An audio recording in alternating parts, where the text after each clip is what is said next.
All sports, all plays. Yeah. All sports, all plays.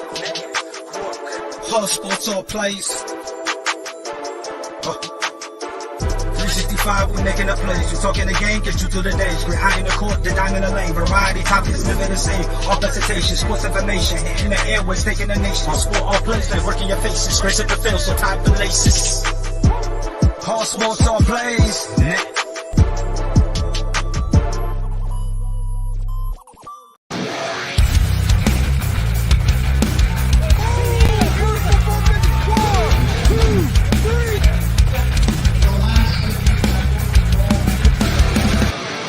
That'd be absolutely devastating.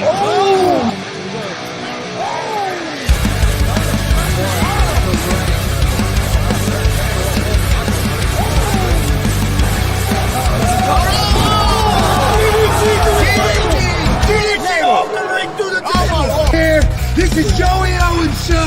They've been trying to get me on this podcast forever, and this is the worst damn podcast I've ever been on. So you all can kiss my ass while I win this match.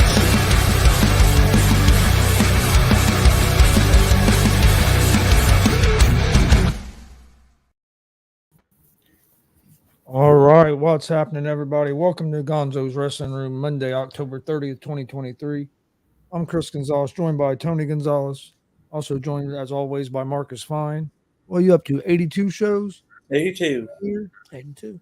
And then also joined from the Heated Shenanigans podcast, Scott Hulett, going to talk about a big event coming up this Friday night. Yeah, I'm looking forward to it. Hey, Scott, what can you tell us about this big show Friday night? How did this all come about?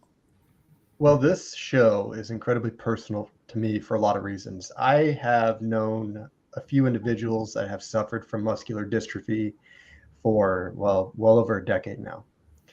And it's a disease that unfortunately starts out primarily in children and progressive. Now, the life expectancy varies. I mean, people are different. It's a case-by-case basis. And some people don't get to live past their early to mid-20s or 30s. And that's incredibly too short. And this show, which is taking place on Friday, November 3rd at the Tippecanoe County Fairgrounds right here in Lafayette, we are going to do something about muscular dystrophy, and we're going to help raise money for that cause. We are partnered with the MDA on this event. They have been incredible to work with. I cannot say enough nice things about them. And we're going to do our part with our platform and DCCW's platform to help raise not only money, but awareness for a disease that is, well, it's terminal. There's no cure for any form of muscular dystrophy at this time. And it's a completely loaded show, top to bottom. It's the best of the best. I mean, when Jared and I sat down to look at this card, we went out with the help of Dustin Davidson, my incredibly close friend and partner on this. We went and got the best talent that we could for this event. And we have WWE Hall of Famer Devon Dudley, WWE legend Victoria will be live signing the entire show. This isn't just you got a couple hours to meet them. No, they're going to be there for the show, and they're there to meet the fans and also help raise money and awareness. That sounds fantastic. Can you tell us some of the matches for the show? Yeah, the big one, the one everybody's been talking about, the main event is going to be Eric Dillinger, School of Rock graduate from the legendary Billy Rock School, versus Matt Brannigan. Now, for those of you who may not be affiliated with Matt Brannigan, he has been all over the United States, one of the absolute best in professional wrestling. And he's had a couple of appearances, I believe, on AEW as well to his name. And it's going to be an incredible atmosphere with those two. Eric, as well, does have a sister that suffers from muscular dystrophy. So this is an incredibly close show for Eric and his family. And a little backstory, I did not know, in the time I've known Eric, I did not know that his sister suffered from that. And when I sent him the message about the show, he immediately responded, he's in. And I was so happy that Eric agreed to do this show, because I think the absolute world of Eric Dillinger. I think he is a phenomenal talent, and he's an even better person. Well, I agree. He's one of the top talents on the independent scene. I mean, I've seen him a few times. Just outstanding. I haven't seen a whole lot of him recently around this area, but I know he goes all over and can wrestle almost any type of match. Also, Oh yeah, Swiss Army knife. You put him in there with a broom, you're going to get a banger out of it. yeah. Marcus, you got any questions for him? Yeah, I do. Will there be a representative from the MDA there to kind of oversee this, or? So we're working on that. The Indianapolis chapter was condensed. It is no longer in Indianapolis. The closest one that we have is in Illinois, which is who I've been working through, is the chapter in Illinois. They are working on providing a representative for that show. Again, travel could be an issue. I'm hoping that they can get somebody there for the show. They're going to try, but at this moment, no, not at this time. But they're working on it. Ticket prices. I know you got tables up. What? Go ahead and give us the rundown of your tickets. I'll let you do that.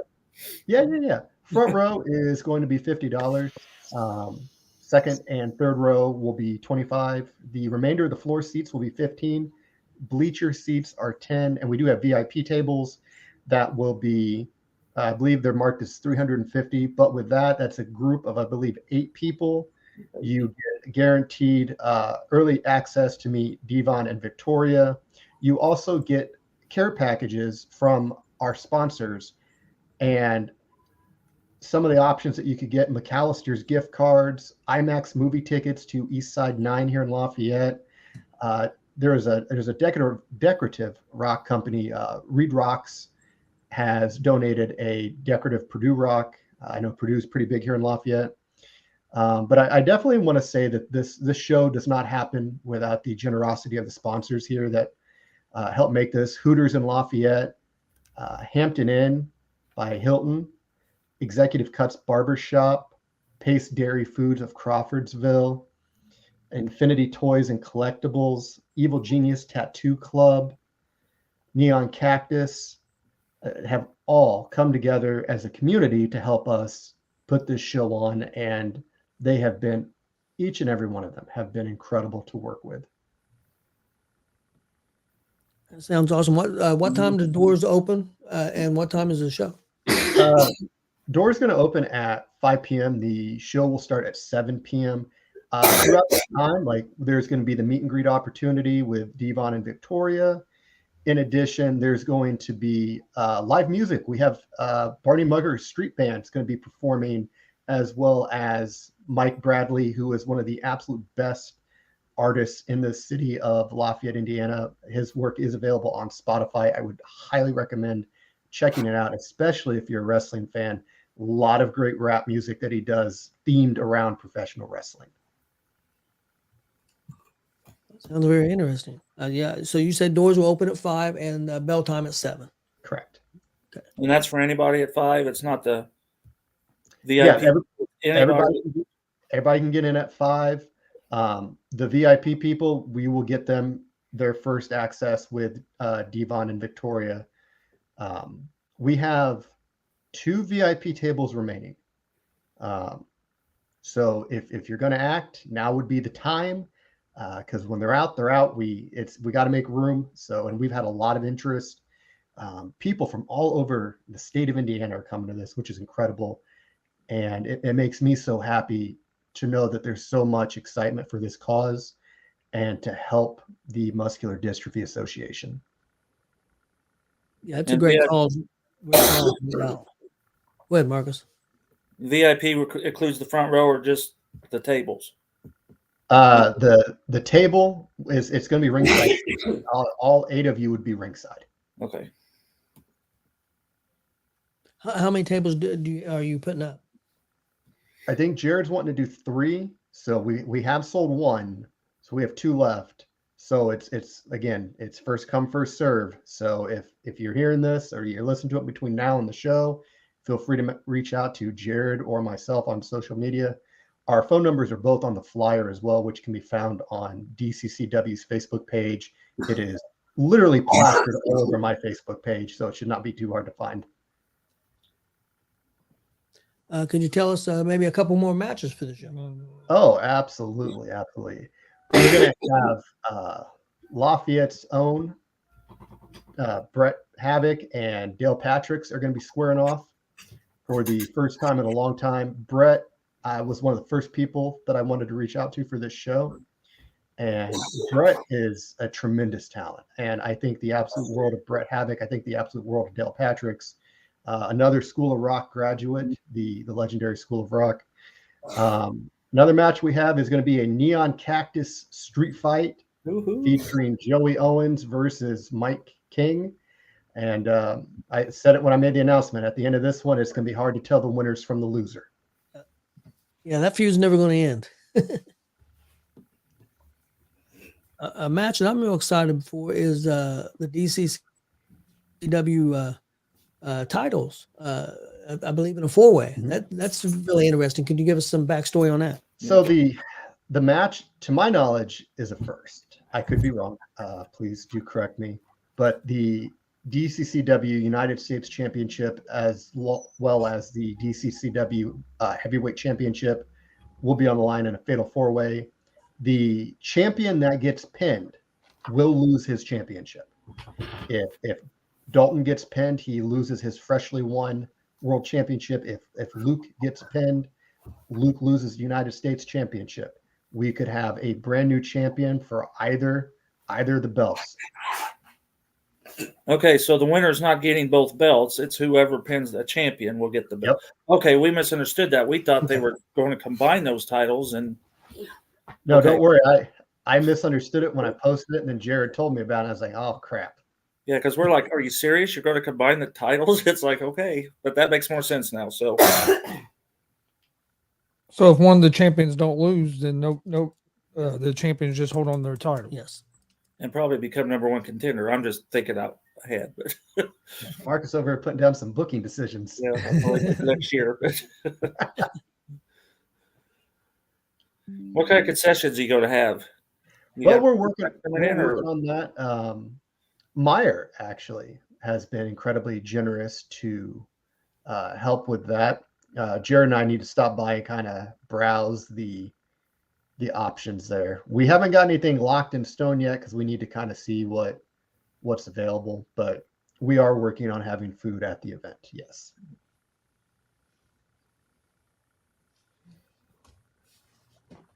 Any kind of raffles? I'm sorry, I'm looking at my notes. Oh, no. Yeah. We're going to have raffles. And 50-50s, raffles. And again, every dime that we raise at this show is going to the MDA. And we want to try to make the absolute biggest impact. One thing, and I don't know if a lot of people know this, but with the MDA, the money that they receive, not only does it go to first and foremost finding a cure or treatment, but it also helps pay for camps. And muscular dystrophy camps are so crucial to those with MDA because they don't have the people that suffer from this. They don't have the ability at a young age to go play sports or ride bikes long periods of time or do a lot of physical activity because unfortunately that they do have limitations they have to overcome. The camps help teach them skills and give them the ability to learn new things that they can do that is safe for them to do. And that's so important for them. Yeah, because MDA, I mean, of course, there was Jerry Lewis telethons for years. I mean, I don't think they have them much anymore. But yeah, I mean, I can remember as a little kid, I mean, on Labor Day weekend, that's what you had cookouts and then you watched the Jerry Lewis telethon. So, I mean, MDA used to really be, I don't know what the right word, not popular, but more out in the forefront in society. It's not out there like it used to be. And I know there's no cure, so I know it's I'm not saying it hadn't got better, but I mean, there's still no cure for it. So it still needs to be brought to the forefront and help. People still need help. Absolutely. And that's what we're trying to do. Like if we could get something started if somebody's able to pick up the ball with this and make this an annual thing, we want that. We want there to be some type of awareness campaign, fundraiser to help. And I will let the cat out of the bag. We've been doing media appearances for this for a while. While you guys are our favorite appearance to do this on, we do have a big one. WLFI has agreed to pick up and interview Devon, Victoria, and myself on Wednesday. We will be on WLFI News. In addition to Star City News has agreed to do a feature on this. And it just, I can't tell you how much it means to me to get this cause in front of the entire city of Lafayette and further. And we're aiming for a sellout. Like we're not aiming to put 50 people there, 100. We want to sell out that building for these kids, for this cause. Well, I understand it's a great cause, no doubt about it. And you got maybe a couple more matches you can give us. The other match I know that we have signed is Josh Crane versus Sage Phillips for the Wrestle Nerds Internet Domain Championship. God, I hope I didn't mispronounce that championship. It's a long one, but Wrestle Nerds is a great group of guys that also cover professional wrestling. I would highly recommend checking them out. Love those guys. And they were so gracious to allow the title defense on the show. And it truly does mean a lot to us. And we've also got Blake Money Wright versus Mike Elgin. Will be on the card as well. And if you saw their first encounter at the last DCCW show, you know that's going to deliver. Yeah, oh, no doubt. It's going to be a great show. I mean, if you look, we've seen the card, or at least most of it. On paper, on paper, it should be show of the year. I mean, I mean, it's just an outstanding card. You've done a great job. You and Jared and Terry, you guys did a great job. DCCW and yourself have just did a marvelous job of putting this together. And I think it's going to be a blast. We'll have music, going to have food, you're going to have raffles, you're going to have meet and greets. Sounds like it's going to be a great event. I'm really looking forward to it. I'm looking forward to it as well. I'm incredibly nervous. I mean, you always want a good turnout. You always want to have your show be a success. And I mean, look, I mean, it's going to be something that will mean something to me for a very long time to come. No, I don't think you have to worry. You'll I think sell you're it going to out. do well. If you're bringing people from all over Rio, you ain't going to have to worry. What's up, Billy? We got comments. So Ryan? far, Ryan. We also got Alex Bolton joining us. How's it going, Alex? hey, Alex. Alex. So far, as you can tell, I'm not asking you how many tickets you sold, but have you got a pretty good response so far from the Lafayette area? Oh my goodness, yes. It's been overwhelming, humbling, really. Like, again, like the number we're at right now, I can tell you. Let me just pull it up here on my phone. So I should have been more prepared for this. Wasn't ready for that question. Caught me off guard. Currently, as of the recording of this video, we're at 197 pre-sold tickets. And you're worried. You're fine. That's good. That's a good. I mean, some people are going to say, well, I mean, for an independent show to have that many tickets pre-sold, that's a good number. Mm-hmm. Real good number. Yeah, and again, I as well. There's going to be donation jars at the entranceway for people that want to donate. An affordable donation. I can't stress that enough. A lot of times when people do fundraisers, there's a little bit of peer pressure and you make gobs of extraordinary amounts of donations. No, if you can only afford $1 or 50 cents, that's enough, man. Like, that's appreciative. That's $1, that's 50 cents we didn't have when we started this thing, and that's $1 or 50 cents that's going to go towards helping those kids. And the thing that, if you take nothing else from this, I want you to take this. The money raised, every single cent from this show, the impact of that does not stop that night. It will continue days, months, weeks, years. it's going to help provide care for these kids, for these adults that do not have the ability to maybe afford some of this stuff or the treatments or hopefully finding a cure for this thing. And again, I know that there's a lot of people out there that have asked about donations. We're going to have a jar at the door. Please feel free to do whatever is affordable for you and your budget. Yeah, any little bit helps. Speaking of matches, I know we talked about it a little bit, but I don't think we mentioned the 4 guys that was in it, and that was the fatal 4-way with the U.S. title and the heavyweight title. Luke Savage is the U.S. champion. Dalton Love is the DCCW champion, but then you have former DCCW champion, and I know he's been champion in other places. He wrestles everywhere. Sam Knight. Yeah. Who, if you haven't seen Sam Knight, you need to check him out. He's always fun to watch. Mhm. And then you have a guy that's been on the rise. He's been on fire. I think, as I say, that's about as hot as anybody on the independent scene here lately. And Logan Myers, that fatal 4-way with them 4 guys, that's going to be. I'm expecting some fireworks out of that. Oh yeah, I think that's. I'll be honest, that's probably the match I'm looking forward to most. And I know them guys pretty well because I've seen them a lot. And I mean, but like I said, there's not pretty much every match you guys got on that card is a main event. You know, I mean, it could be a main event anywhere, honestly. So again, you guys have done a phenomenal job. Yeah, and I mean, it's a testament to the character of the people that are willing to help this show and to help provide a night of entertainment. I do know there are going to be some people that are attending that have muscular dystrophy. I was told that personally by the MDA. There are families that have been told about this show that are in the area that are coming. And I mean, for one night, they get to suspend the reality that they live in and hopefully have the absolute best in entertainment from some of the absolute best that professional wrestling on an independent level and actually reaching into AEW and so on and so forth has to offer.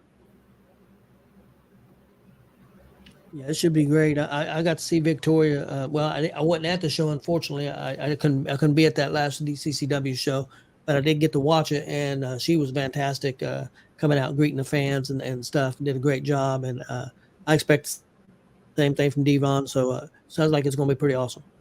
100%. Is there anything else you'd like to go over? Gosh, I think we hit it all. Tickets are still available. You can get them pre-sale. You could also get them at the door if you like, whichever is more convenient for you. I know I've been running all over Lafayette, meeting people for tickets. If they need me to run them to them, I got no problem. I got a full tank of gas. I got no problem. I like driving. It's nice weather currently, so We'll be tomorrow. Ice scraper tomorrow, but okay. Hey, Scott, hit those ticket prices again, and also hit the belt open door time and bell time again. Absolutely, yeah. The VIP tables will start at $350, which comes with 8 ringside guaranteed seats, also early access to Devon and Victoria, and a gift bag, care package, if you will, from our sponsors. Now, the items, you can't request what you get. It's you're at the mercy of my 10-year-old daughter. What you get, she's going to put those together. She's just going to point where that rock's going because that rock's like 50 pounds. So we'll have the table starting at $350 with all of that. And front row tickets is $50. Second and third row is $25. All the other floor seats are $15. Bleacher seating is $10. Guys, I'll be honest with you. The layout of this building is phenomenal. Do you have a link where you can donate to the MDA for your show? We do not have a link. The MDA did not give me a link to put up. We have just been sending all of it to my personal Cash App, PayPal, which I've been withdrawing and putting into a jar for the show. So far, it's good. Mike and I haven't really sat to count it yet. We don't want to jinx anything, but we again, whatever is convenient for people is what we'll do. Just a little background, Scott. Billy Buzz is from Connecticut, one of our big fans, and he's donated money for other. I know for Muncie Central, I believe that show, Bearcat Rumble. He donated for them, and Billy's a great guy, fan. that we all have from Connecticut. I believe from Connecticut. Yeah, Connecticut. Oh, excellent. Yeah. I mean, definitely then he for sure probably knows Mike. Then I'd say definitely reach out to Mike to get a Yeah, donation because to I think he Mike. cashed out Mike. Yeah, I think he sent to AJ, but yeah, But maybe AJ. I'll get him with I'll get him with Mike. Okay. I'll get with Mike and see where to send it. Yeah, just let him know, because if Mike gets random money, he's not going to know what it's for. So Yeah, Yeah, we'll make Yeah. sure. Well, that, Well, we appreciate you coming on, and I really commend you guys for what you guys are doing, and hopefully everything's going to go good. I'm 99.9% sure things are going to be great. So do you guys want a little sneak peek of something before I dip? sure. Mark the calendars, June 29th, 2024. We're doing another one in Lafayette Okay. next year. Now, the talent that we're bringing in, we got to work that out.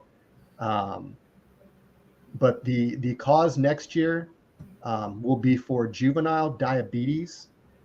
That is going to be the cause that we do next year. My co-host on Heated Shenanigans, Colin, his niece died at 16 years old from diabetes. Okay. She had an attack in her sleep, and she bottomed out, and she tragically passed away at the age of 16. And it's something that has really bothered Colin, and he's tried to find a way to help honor her memory. And when we started talking about doing these types of shows, I asked Colin, I said, hey man, like MDA is really close to me. What would your charity be? And without hesitation, he said juvenile diabetes. So 2024, June 29th, it'll be also again at the Lafayette Fairgrounds. It's going to be the juvenile diabetes fundraiser show. We haven't got a name yet. Still a little early. Well, count us in. That's June 29th. Put that on the calendar, Chris. I just told the social director. So, or were you just making a memorial show for her then, or No. did you want to do that? That's the one thing Colin did not want. He did not want to make this all about her, because he knows other people suffer from this. He just unfortunately has personally been affected, and he's wanting to do what he can to help give back to the organization as well. And I again, we're in talks with some names, big names, Hall of Fame level names for this show, because again, we want to add as much as we can. Anything that we do, we want it to be the best. We want to have our name associated with quality and a reputable product. That is first and foremost. Well, it sounds awesome, man. That sounds great. So, like I said, anything we can do to help, we're more willing to help. And like I said, again, looking forward to Friday night. Absolutely, me too. I want to thank you guys again for letting me have the opportunity to speak with you guys. I love the show. I love what you guys are doing. I love all three of you guys. You are three of the hardest working people in professional wrestling that's not inside the ring. And you guys travel up and down the road. You make as many shows as possible. And I truly appreciate everything you guys do and add to professional wrestling. So, Marcus, this will be what would this be this weekend for you? So, Friday. 83. 83 for you would be 50 for us. Heck of an honor, though. Oh, yeah. I Last year was what, 30? I think we went to 35 we or only 40 did- last yeah, year. we- So I think we did 35 last year, so we're at 50 on Friday night. we're not at Marcus's level No, yet. no, we could split ours in half and combine them, and then we couldn't get up to Marcus and Kelly. I'll drop you a PM. What we talked about beforehand. In search of a talent. I need to bounce it off of you before I. Oh, okay. You know what I'm saying, Scott.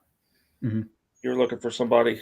I might have somebody, but I want to see if you guys are willing to use them.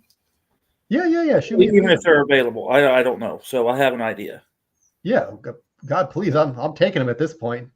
Whatever you got. I will say these two people have worked together, and I was in attendance when they did it. So, It's just I don't know if they're available or if you're willing to use them. So I'll PM you. Oh, please do. Please do. I think I know what he's talking about too. Remind me also, Marcus, before I go here, I still have the stuff you won from that subscriber giveaway. I need to bring to you and Kelly. We're going to be in the same building this week, so no better time than this week. What time are they coming in? Who? I figured the ring and everybody. Oh, brother, we can get there at 8 a.m. I got that building most of the day. So. Okay, so we can show up anytime. You guys are always welcome. All right. I know the other big thing some people might be interested in, the Hooters girls are going to be at this show as well. The entire shift is coming. Nice. All the girls are They're a sponsor. Gonna be nice. Just don't buy food from them, right, Tony? Yeah, the girls are fine. We're not going to discuss anything else. But this is Lafayette, though. This is not Indianapolis. Yeah. Indianapolis, I'd go berserk, but no, Lafayette, they're good. Love those guys. All right. What time doors open again?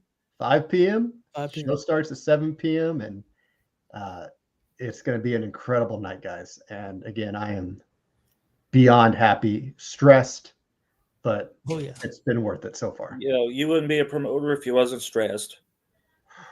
I know promoters have been doing this for 20 years, and you talk to them 10 minutes before bell time, and they're freaking out still. So I won't be calm until we've walked out of the building at the end of the night. You won't be calm until about Monday morning when it finally wears off. Your adrenaline is going to be so high that But you got a success coming. I see it. I know you're worried, but I think you're fine. Yeah, I think you're going to do well.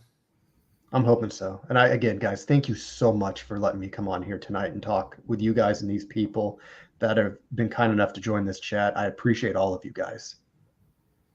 Hey, no problem. You're welcome to come on anytime and talk about one of the shows you guys got coming up. We're big supporters of DCCW as well. Yep. We've met you through DCCW and the Heated Shenanigans crew. But, yeah, with DCCW, Mike's always been great to us as well. Fantastic. So we'll always support anything they're doing, especially something that's like this. It's for a great cause. Yep. I appreciate it, guys. Sincerely, I do. Yep. Anytime. All right, man. We'll let you get back to your busy schedule, getting things ready for Friday. But we appreciate you coming on and letting everybody know a little bit more information about this Friday night. Doors open at 5, bell time at 7, and hope to see everybody. Where's the building at?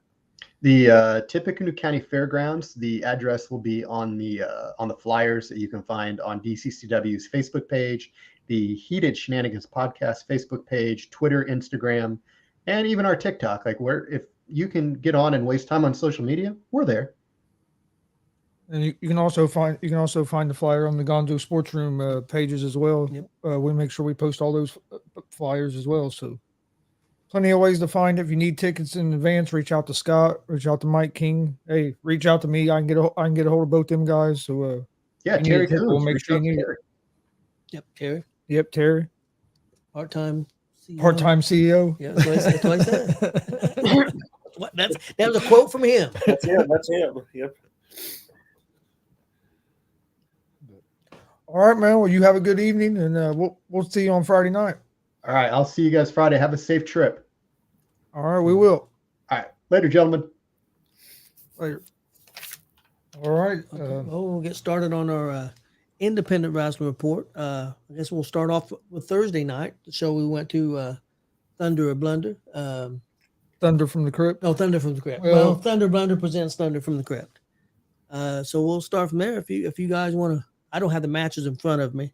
I will say up front the match of the night for me was the Logan Myers match against Michael Elgin. I thought that was the match of the night for me. But the whole card was good. All the performers did an outstanding job. I thought it was a really good show. It was really solid. I mean, I have no complaints at all about the show. Oh, no, it was a real good show. Kicked off the night with a hell of a match with Logan Myers and Michael Elgin. I mean, that match was awesome. That was the match I was looking forward to the most going into the card. And there's a lot of good matches on there, but I thought that was awesome. I thought Nick Diamond and Shane Mercer was also real good. Blake Wright and Sanji was another. That was an interesting matchup. Another one I was real interested in. I'm trying to remember them off the top of my head here. The main event, Jake Chris and Jake Chris and Dex Royal that was a hell of a match as well to close out the show. And we had a surprise title change. I was just from giving another it up. company. D-Buck Sexton lost his title to Piper GK Fam. I always get that. Piper, I'll just go with Piper. But GK Fam had us all speechless with that defeat on Thursday night. But, and to think that all our favorite match was Logan versus Michael Elgin, and that was the match they started the night out with. So... Yeah, but all the matches were really good. You had Ari Alexander against Sarah Dox. Yep. Zay Gates and Brutus Dillon. Yeah, that was a very different matchup. A great big guy and a little guy that flies around. But man, it was Zay almost hit the damn ceiling on that frog splash. Oh yeah, he did, man.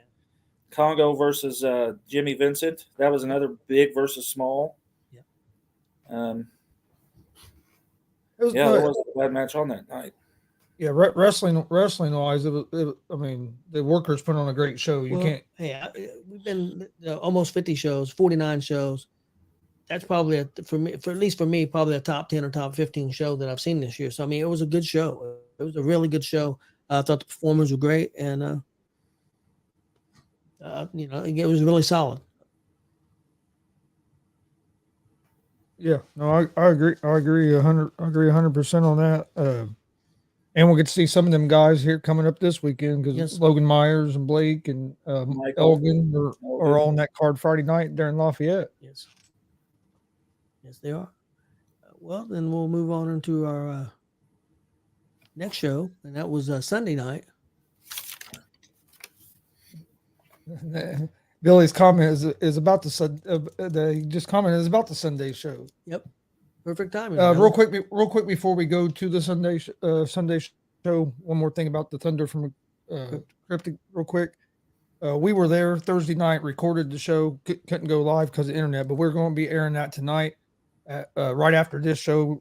It's supposed to start at 8:05, but once this show's over on YouTube, you'll be able to watch Thunder from the Crypt from Thursday night. So come join us for that. Like I said, the workers put on a great show, and with all the matches that was on there, they deserve for people to see them. Mm-hmm. So make sure you check that out tonight, 8:00 on YouTube at Gonzo'S Sports Room, or on Twitch at Gonzo'S Sports Room as well. Yeah. And real quick, Alex Bolton's on here. Alex, I just want to give you a shout out for things that you did behind the scenes to help out that show. I'm going to leave it at that. I thought it was really cool of you, and really highly commend you for what you did, and got great respect for what you did. Helping out that show, and then I'll just leave it at that. The wrestling business needs more people like that involved. I agree.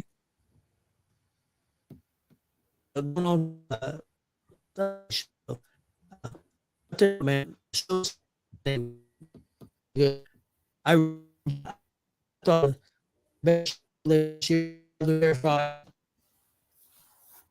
the other. I don't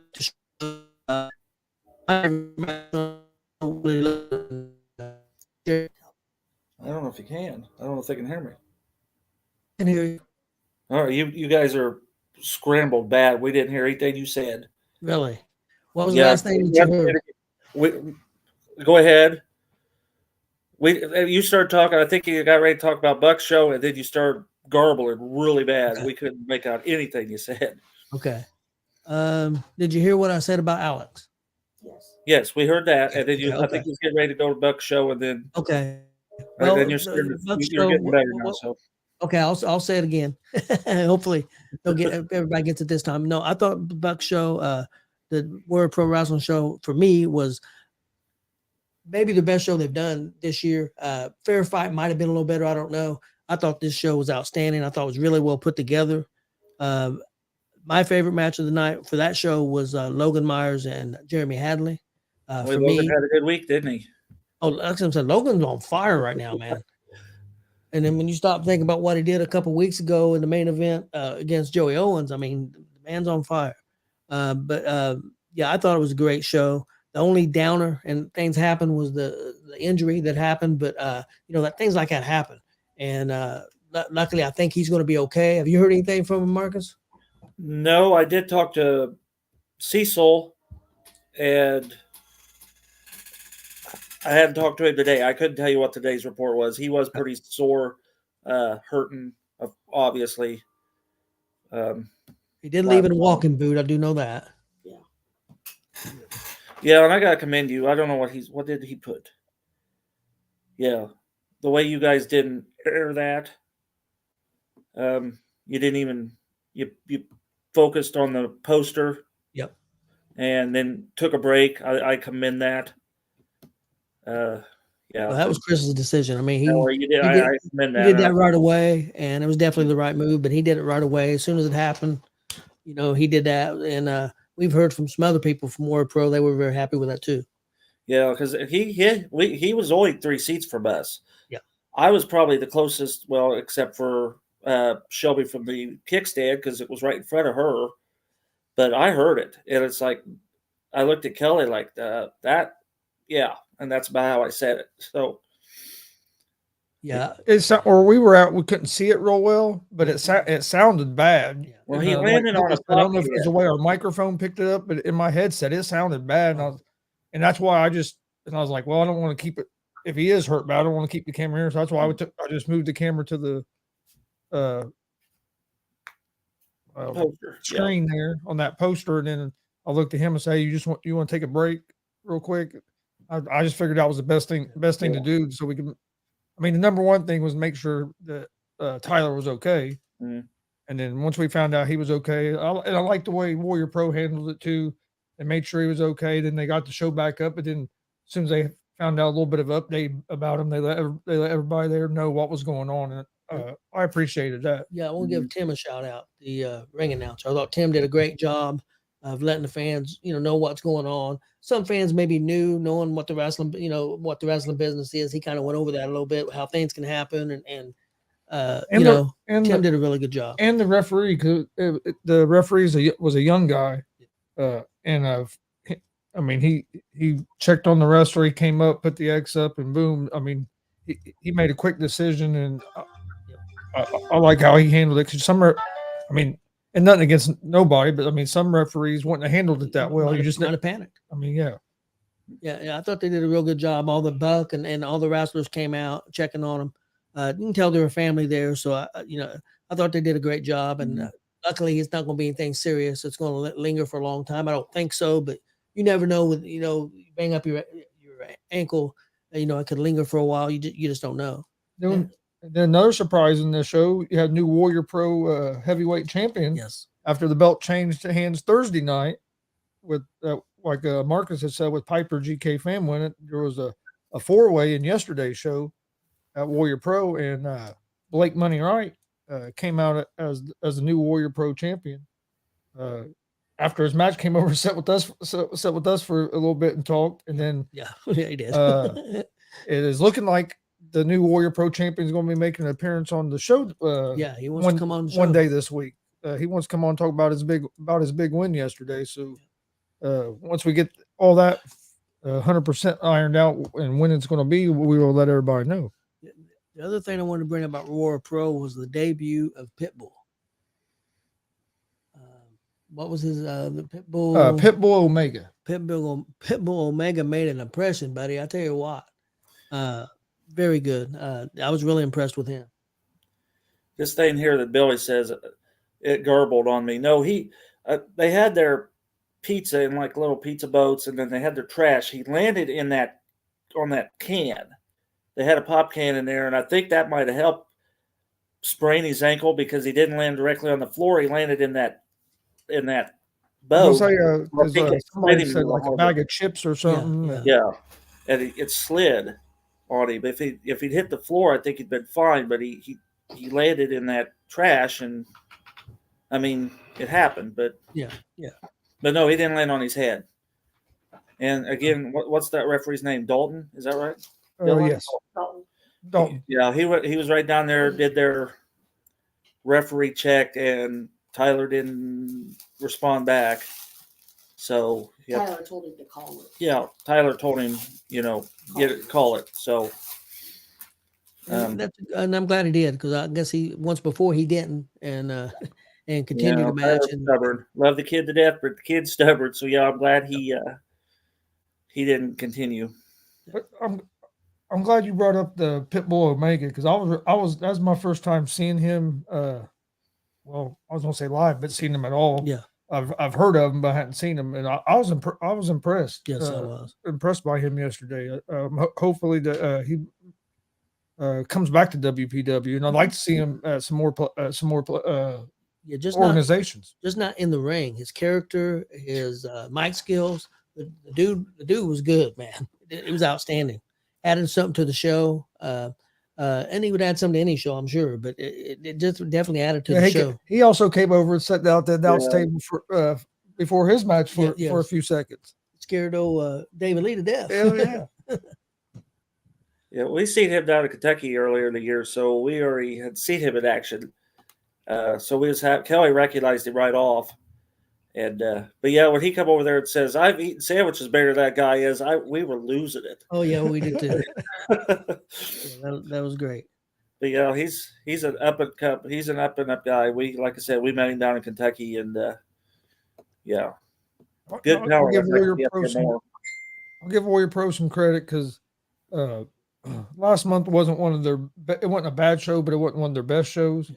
I think the one yesterday it's probably their best show of the year, right up there with the fair fight they had. It was yesterday. They done a real good job, and I love the show. I thought it was really good. Yeah, and you know me, I'm on Sundays. I like watching football, but I had a good time yesterday and really enjoyed that show. Yeah, that tag team match was really good. Really come out and really started to show off with a bang. I like Hidari and that Christopher Gates as a tag team. I think they go good together. And it's hard to beat. And I like Hidari's new attitude. Yeah, I do too. But it's hard to beat the Beaver Boys, man. Oh, Beaver Boys. Them guys are great in the ring, and they're so entertaining. It's hard to beat them guys right now. Yeah, we seen the Flying Banana yesterday. That was fantastic. That was fantastic too. I mean, I wasn't expecting to see Banana. They could just come out and go to all four sides of the ring and do the Beaver Boys, and I'd be happy. Yeah, that's how good they are, man. That's how good they are. All right, I have an update. Dallas, this is directly from Dallas as of like right now. He says it hurts like hell, but it's not that bad. So that's a quote. Kelly just contacted him. So, my only thing about yesterday is I would have liked to seen Blake and GK Fam go a little longer. I'd like maybe they bring him back as maybe Blake's first title defense. Yeah. And let's see how those guys could go. Yeah. Nothing against Hammer and Scorpion, but they split, obviously. Yep. One attacked the other, but yeah, I would have liked to seen Blake and Piper go longer, so maybe they can bring him back and Blake can defend and main event another one. And talking about Logan being on a roll, he's now the number one contender for that title. Yep.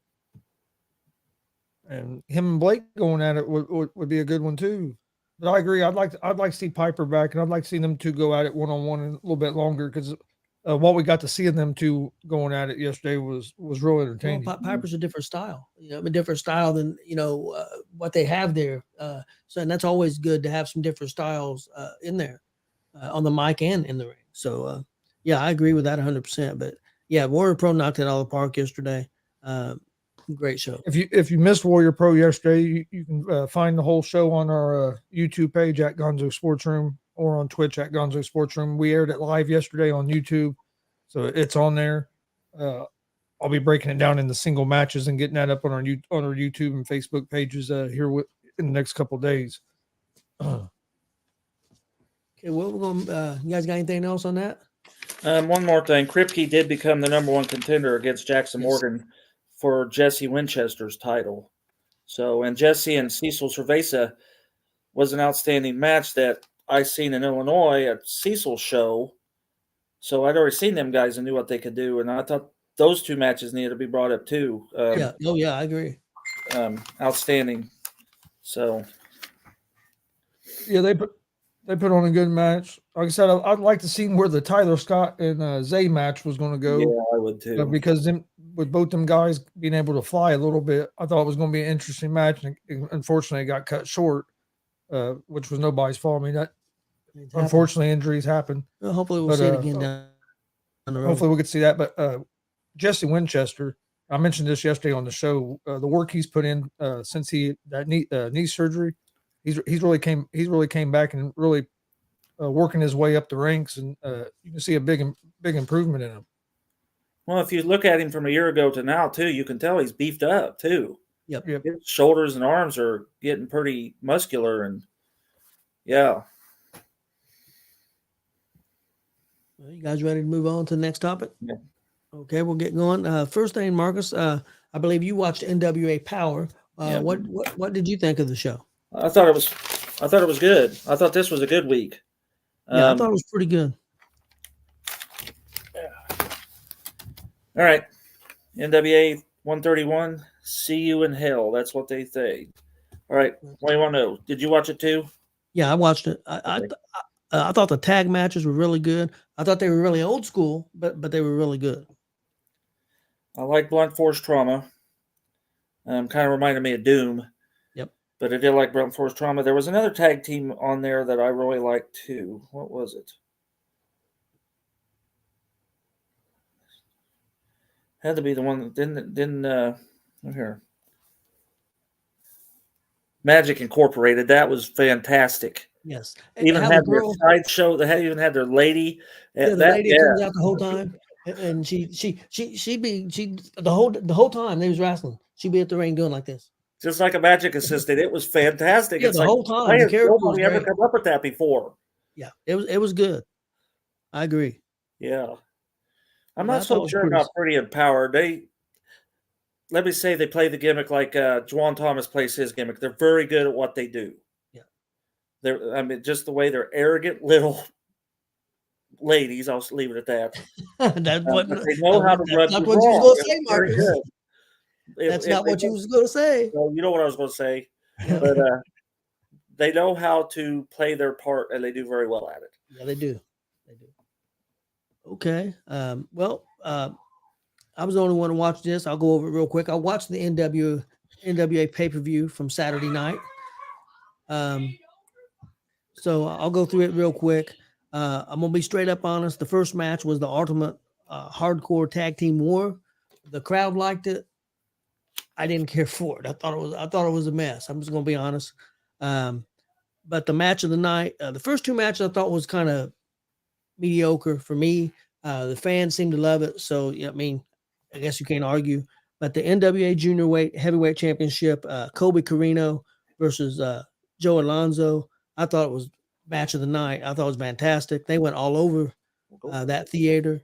I just thought it was great. That was match of the night. Had Southern Six defeat the Headbangers in a rock and roll match. And the stipulation on that was every time you try to pin a guy and it failed, you had to drink a shot. I thought that was hilarious. I thought it was a good, entertaining match. Also, shout out to Indiana's own Alice Crowley.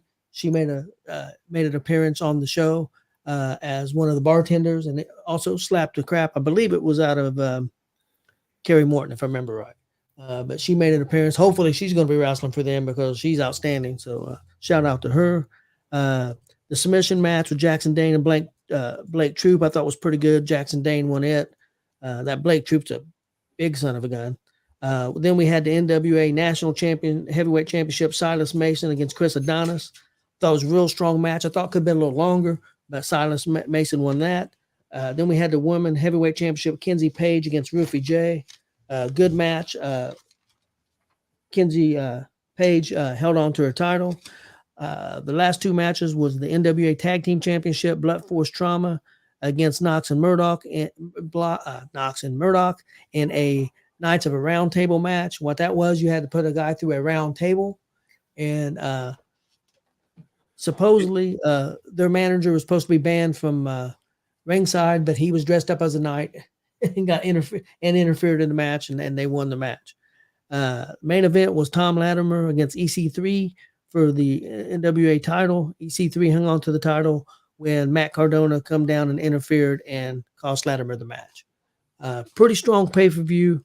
I didn't think it was quite as good as the last one because of the first two matches, but I think their production's got to get better for the pay-per-views. I think their TV production's gotten better, and they've signed that deal with CW and probably be starting on CW sometime in 2024. But they get their production for pay-per-views got to get better. All right, real quick,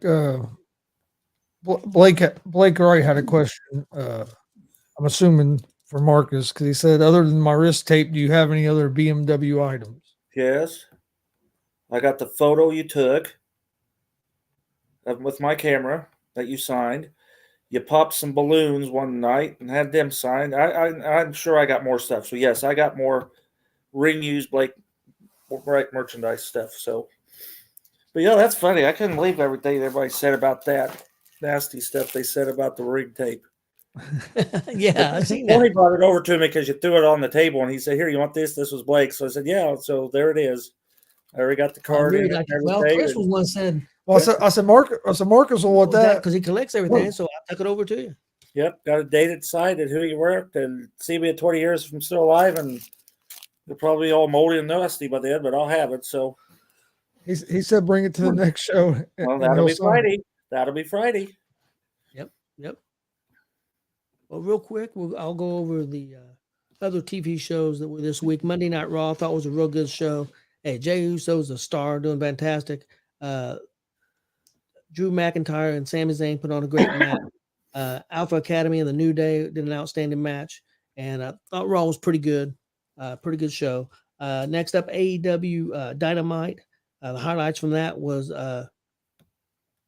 Claudio Castagnoli and Bryan Danielson beat Okada and Orange Cassidy. One note coming out of that, Bryan Danielson broke his orbital bone during that match and will be out till 2024.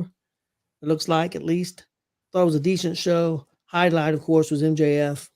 He usually is on that show. NXT Halloween Havoc.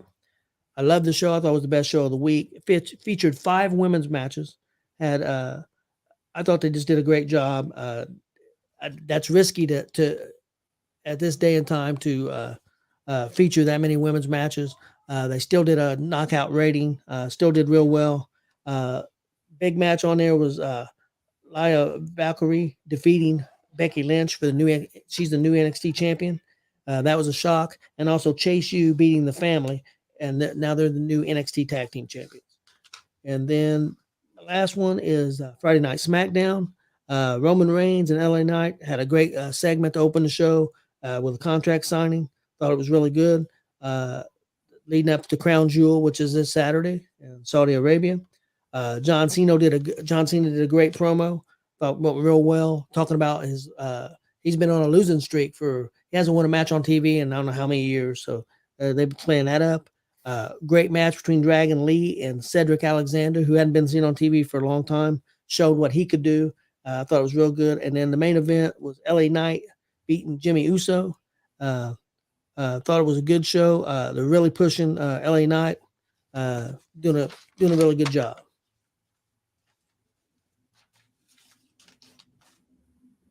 Next up, I believe, Marcus, if you're ready to do your Indiana highlight. Well, I'll do history first. Got some good ones on here this week.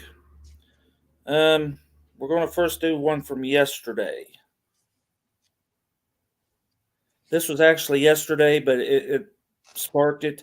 Yesterday, 38 years ago, yesterday was the Dusty Rhodes, poor man, eating beans, sleeping in ditches promo that he cut. Yeah. 38 years, almost 4 decades, and it's still one of the best promos out there. And when I seen that, it's Hard Times promo. Yep. Hard Times. Queens, pork and beans and all that. So 4 decades later, and it's still one of the top promos to this day. So that was 38 years ago yesterday. Then we'll go to 1977. 46 years ago today, 1977, Ric Flair and Greg Valentine won the NWA World Tag Team titles, which was the Mid-Atlantic version from the Andersons. Let's see. Try to keep these in order.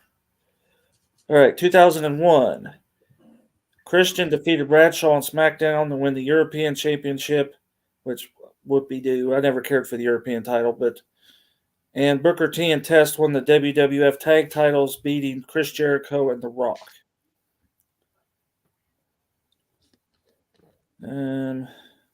Hope I missed one. 1990. Oh, here you go. Bit of this info. TV taping for the main event in Fort Wayne, Indiana. The famous Phantom title change in wrestling history. The Rockers defeated the Hart Foundation for the tag belts. The title change reportedly took place because Jim Neidhart was due to leave the company, and a title change was required, but a few days later he agreed to a new contract, so management put the belts back on the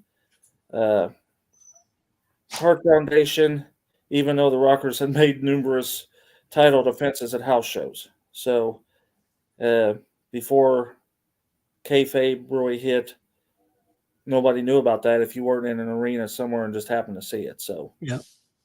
Because I don't think they even aired that. They didn't even air that on TV.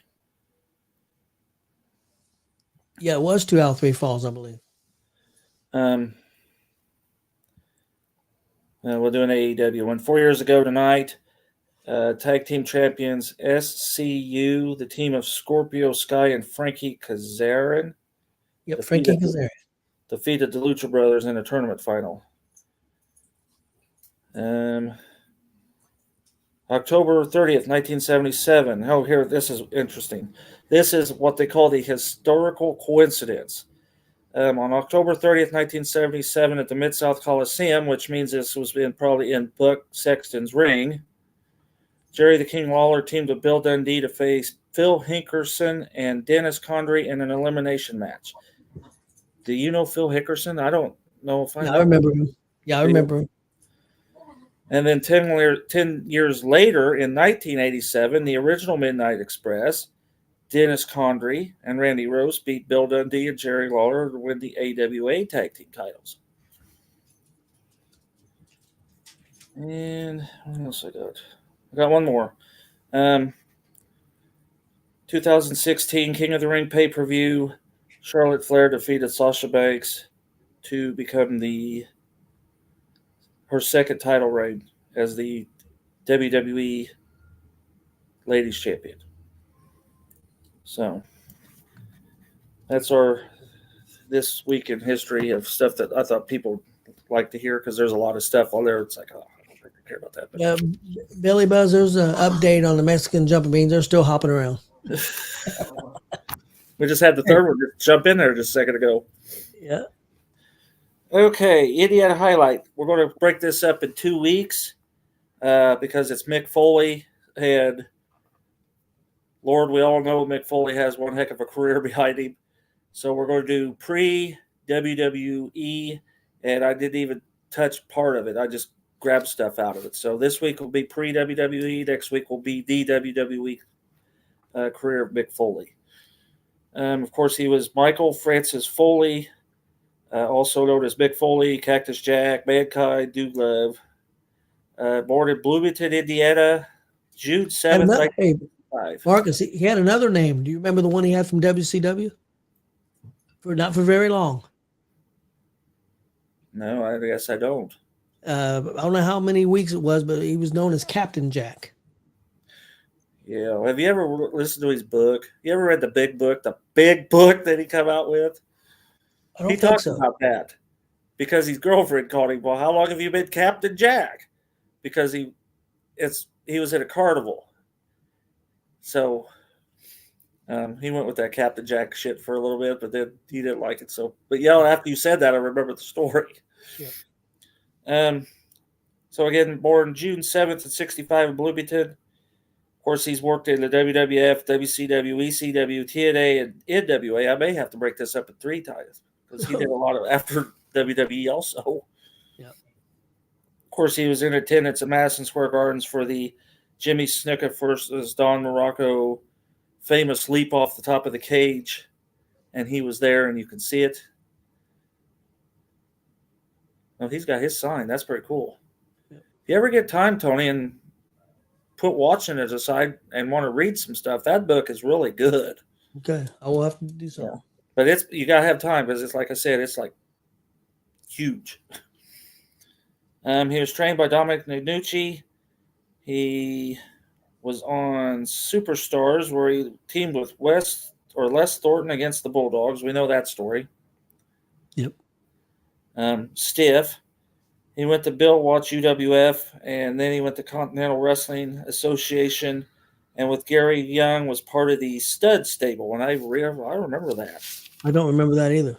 I do remember that because remember when Bonnie Blackstone and Joe Penasino did Pro Wrestling This Week, UWF was one of their big because they were part of the UWF, so they concentrated more on that company. Yeah, I remember that. WCW 1989-1990 as Cactus Jack debuted with Rick Fargo versus the Steiners, which is another very stiff team. Yeah. I always thought to see the Steiners versus the Bulldogs and see who could beat the shit out of each other because those guys were stiff on everybody. Yep.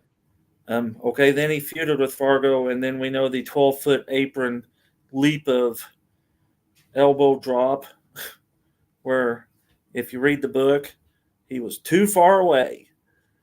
And once you get to running, you can't stop. And he just kind of threw his arm out there to kind of make contact with him. So, yeah, you need to read that book. There's some good stuff in there. He worked with Mil Mascaris at Clash of the Champions 10 in a Texas shootout. Then he left WCW and worked the Indies and All Japan and USWA. Wrestled Eddie Gilbert in a barbed wire match in the Global Wrestling Federation.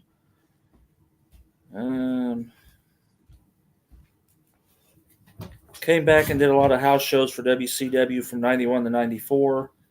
At Clash of the Champions 16 Fall Brawl, busted out of the box and attacked Sting. I went back to watch that. Yep. And then at Clash of the Champions 20, he versus champion Ron Simmons, and I went back and watched that too. Then, of course, from 93 to 94, the famous feud with Vader, the infamous powerbomb on the concrete floor. He goes into detail in that book as well about what happened there. And he wanted Jim Ross to make a big deal about it. And Jim Ross, he just took a powerbomb. So I don't have a lot about his ECW and Japan stuff, but I do know the IWA Japan King of the Death match is highlighted by the barbed wire rope explosion, barbed wire boards, exploding ring, where he burned his arm up. I have that on tape somewhere. That stuff, I'm not a death match, but man, that was brutal. I've never seen anybody pour blood out of their head more than Terry Funk and Cactus Jack did. I mean, they were just pouring it like they were pouring it out of a bucket. Well, it was in Japan, I believe, was it in Japan or Germany?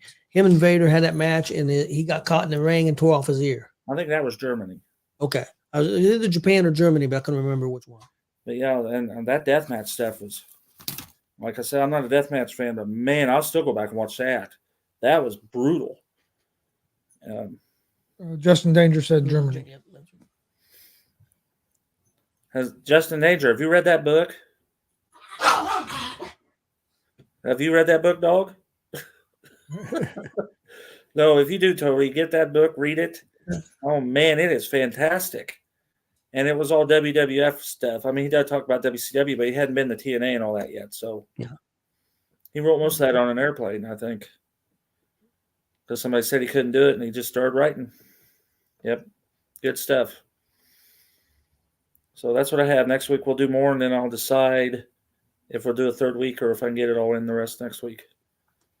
Because remember, he's the commissioner for a while. He was Mankind. He was Dude Love. He was Mick Foley. He brought Cactus Jack in. He was the commissioner for a while. And Hell, you can almost do one show on just talking about him and Undertaker's Hell in a Cell match. Yeah. Well, we'll move on. And our big topic for this week was Halloween Havoc. And we were supposed to come up with our list of our favorite Halloween Havoc matches, and then also scary or spooky type matches. Didn't necessarily have to be Halloween Havoc matches. And anybody want to volunteer to go first? Well, I go first, I guess. You want to do the top matches first, and then we'll do the scary stuff later? Yep. Do your top 10 or whatever top matches of Halloween. All right. You guys are freezing up a little bit again. I heard what you said. You just... Okay. All right. Well, I'll do mine, and maybe it'll settle down a little bit. Okay. All right. Well, they're in order as in when they happened. I did not do any WWE Halloween Havoc stuff. This was all WCW stuff pre-2000. 1989, Ric Flair and Sting versus the Terry Funk and Muta in the Thunderdome match. Special referee. Do you remember who the special referee was? Yes, I do. I probably wouldn't have, but I just watched the match. I just watched the match yesterday. Bruno Sammartino. Yeah, I watched it. Friday when Kelly was uptown. Yep. 1990, Stan Hansen versus Lex Luger for the U.S. title.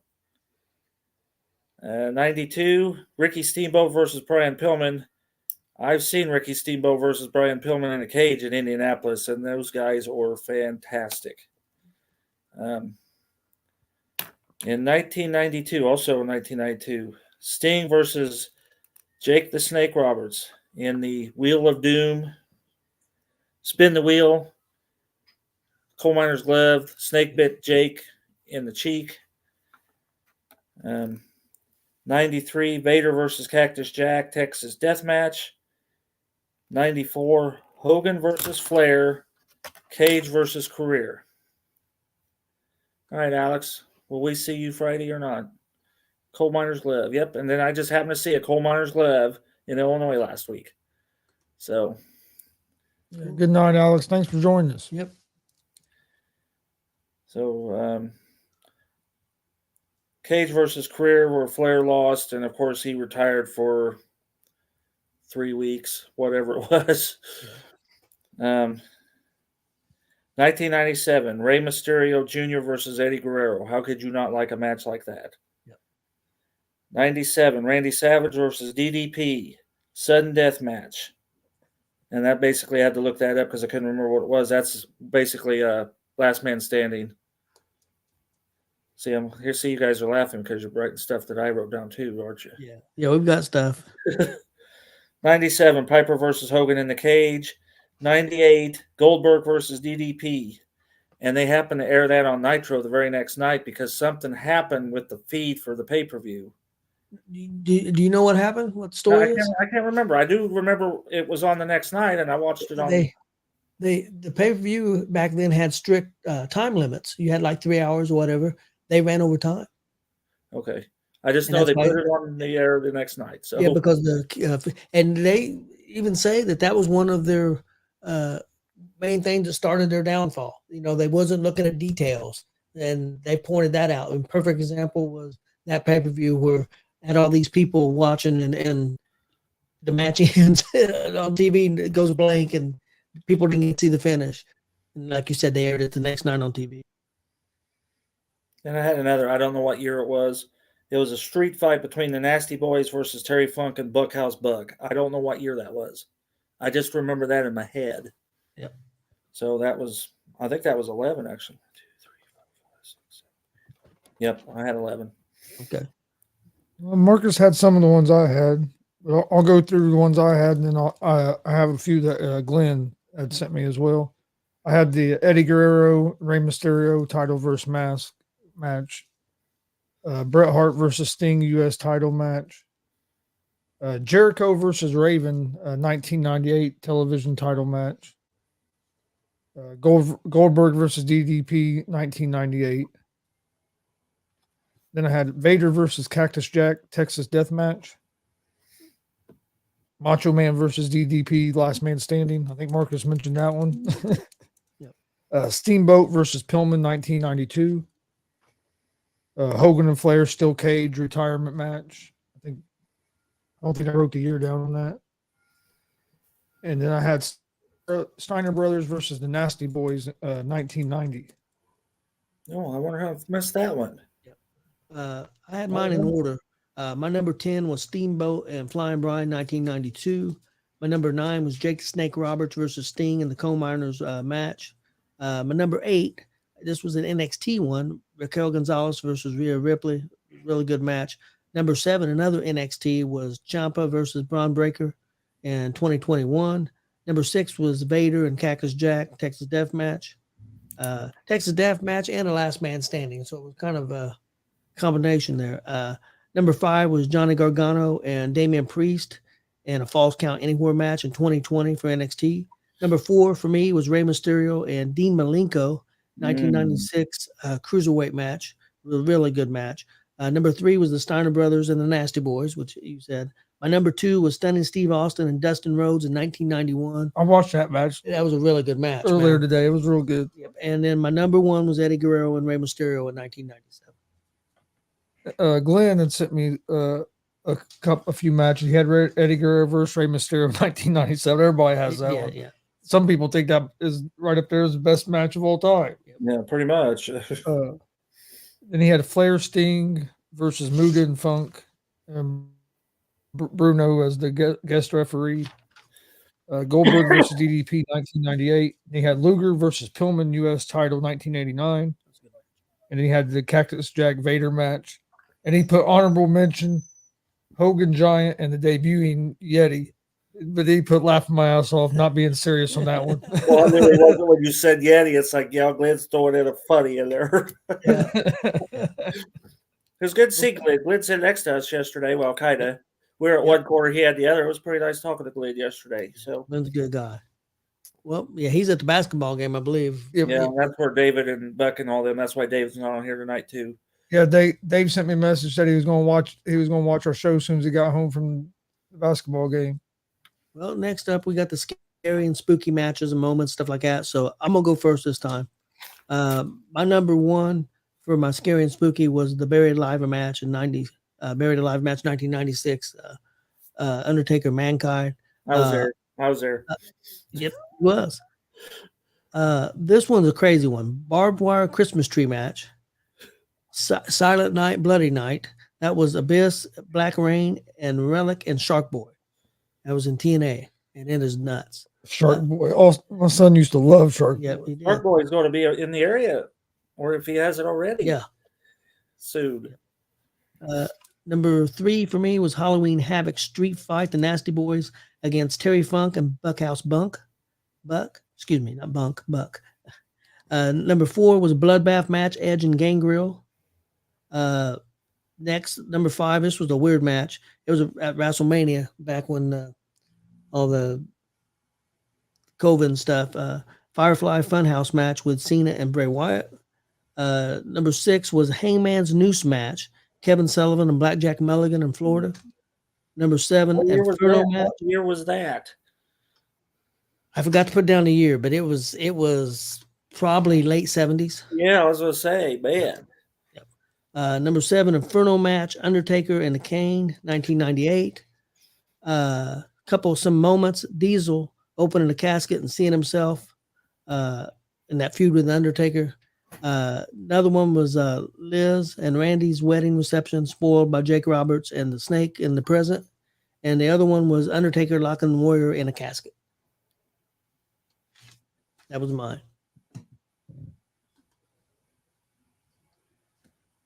Let's go next. I don't have any for Oh, this. you didn't have anything for that? What? What the hell? Yesterday when I asked him what it was, the only thing he told me was the Halloween Havoc. He don't listen. All right, well, I don't got enough for you, Chris. You can have half of mine. So Okay, see, he helps you. I had Taker casket matches, Yokozuna. Remember that gigantically large Yes. casket so Yoko could fit in it. The Chamber of Horrors match. Oh, what a block. The Chamber of Horrors match. I put that kind of on the funny, but after I watched that, it's like, well, that's where Abdullah got cooked in the chair. Yeah. And the Coal Miners Love match. I had a Lumberjacks with belts. I don't remember what I pulled that off of. Las Vegas Sudden Death match. And then for stupid, I had Hogan versus the Warrior in WCW. I just stuck that on this list, so because it wasn't anything anybody cared to see really, but all the time. And then, yeah, so yeah, I had Diesel when he sees himself in the coffin, Warrior in the coffin, Snake invades Savage and Liz's wedding, when the Boss Man got hung. You remember that, where they hung the Boss Man over the top rope? yeah, And then Big Show's father in the coffin. yep, yeah, Pepper the dog. yeah. They peppered the dog, pepper steak. And then some scary stuff. Remember when Shawn Michaels collapsed? Yeah, It had something to do with Owen Hart, I think. In Beyond the Mat, when Rock hits Mick Foley with chairs in front of his family repeatedly. yeah.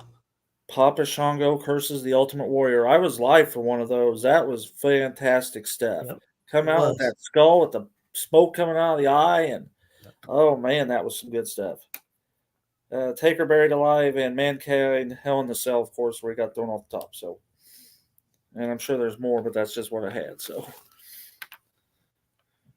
Well, thought we had a good show. Just to let everybody know what we're going to be doing next week, we got some new segments we're going to be adding. Just listen to this. right now, Chris.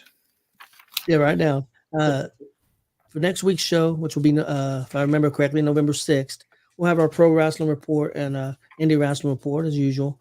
Marcus will probably finish up his Mick Foley part 2 and 3, maybe, with the spotlight.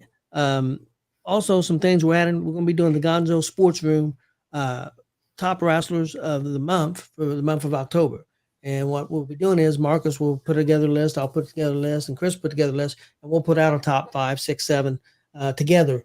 We'll work together and put our list together of the top wrestlers that we've seen around the state or maybe even out of state sometimes. We'll do that each month starting next month, and that will be for the November 6th will be for the month of October.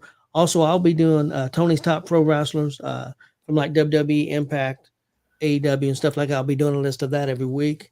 And then also next week, we'll be doing a Bleachers Report bracket of the top 32 high flyers of all time. And we'll be covering 2 shows. Yes. We'll be covering Friday's DCCW fundraiser and also the Vet Show at the Dub on Sunday. Yeah, 2 big shows, two great shows, and for 2 great causes. Mm-hmm.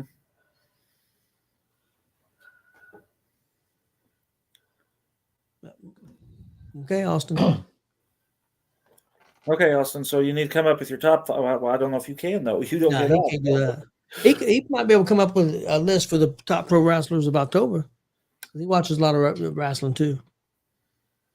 Well, not let him do that. He can do the stuff, the big time. Yep. The stuff he sees. Got homework also. If he wants to. If not, then be like your dad and don't do it. So. Yeah, just be like Chris, no pay no attention. Oh, I know. You didn't say that to me. Oh, crap. Hey, last time Austin didn't watch the NWA. I watched the NWA. That's true. You did. Hey, I'm telling you, Tony, that's some good stuff. Yep. I mean, it's only an hour long, so it's not like I have to sit there for 3 hours and watch it. And I might have watched the second show right before our show, but I watched it. That's true. That's true. You know, that NWA stuff's pretty good. Yeah, it's old school. It's right up my alley. I don't know. I worry about it a little bit on CW. They're going to have to freshen it up, I think, to make it. Oh, yeah, that's not going to make it on the big time because demographics has changed so much. And I liked one of them promos, but now I can't remember what the promo was. So it must not have been too good if I can't remember what it was. But when he said it, I thought, well, that's classic. Well, that one with Kerry Morton and them doing that, and they're trying to be the Freebirds basically in a way. Let me look at my notes. I just rolled all over the place because when they cut away to those promos, one of them guys said something. Oh shit! I know about it here. Oh, let's see what this says. It's not too bad. Only giving up 50 3 in the first half, a little over 25 points a quarter. That's get a little better, but that's not too bad. Oh yeah, okay. It's when they were interviewing Knox and Murdoch, and Knox said that he's tired. He don't know who these guys was because they're in masks, and he apologizes to his labor. He got kicked out of the Homeowners Association because he went over and beat the shit out of his labor and found out he's not the one that's been running The mask. Yeah. I was laughing my ass off. Like, all that is classic stuff right there. But you were talking about some crazy crap during that pay-per-view. They did a segment where they went to the manager of he was kind of the host of the show for the real evil dude, the crazy beard, Sinister Minister. Sinister Minister. He was having a party and he had girls dressed up in Halloween costumes and stuff, and they go to a table. Them crazy nuts have got supposedly cocaine down on the table, doing lines of cocaine, whiskey bottles, drinking whiskey. He's got a spoon, snorting something out of a spoon. I'm like, what the hell? This is not the Attitude Era. That was on pay-per-view at least. Yeah, but I couldn't believe it. I'm like, what the hell? There was a show somewhere, I don't think it was the NWA show, but where they were dressed up. Somebody was dressed. One of the wrestlers was dressed up as that Tyrone Bigham's Dave Chappelle character. No, it was NXT show this weekend. Yeah, it was NXT show weekend. Dressed up as Tyrone Bigham's and had the white lips and the nose and that's all that surprised the hell out of me. Yep, yeah, I seen that too. Did you happen to hear? I don't know who said it. I think it was in the main event, and somebody said, "You make me want to drown in a hot tub." I thought, I think that's a little too early to be saying shit like that. But I looked at Kelly. Did you get that? Don't you? Yeah. Have you seen Jeremy Hadley's post? Maybe he said it. He might have said it. Five, yeah, probably because 5 minutes after that happened, he was all over it. Well, okay, guys, everybody have a good night, and we'll get out of here, and hopefully everybody had a good time. Yeah, join us here in just a few minutes. We'll be airing the Thunder from the Crypt from last Thursday night on our YouTube page. I'll be getting that going here in just a few minutes right after we end this. Please hit that subscribe button on YouTube at Gonzo'S Sports Room. Like and follow Facebook, Twitch, Twitter, Instagram at Gonzo'S Sports Room as well. We appreciate everybody watching, and we will see you guys next Monday.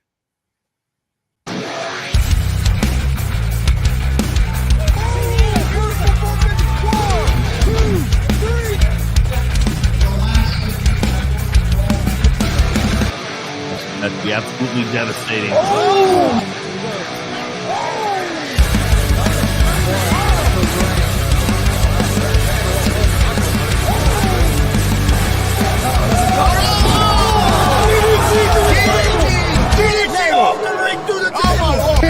This is Joey Owens' show. They've been trying to get me on this broadcast forever, and this is the worst damn podcast I've ever been on. So you all can kiss my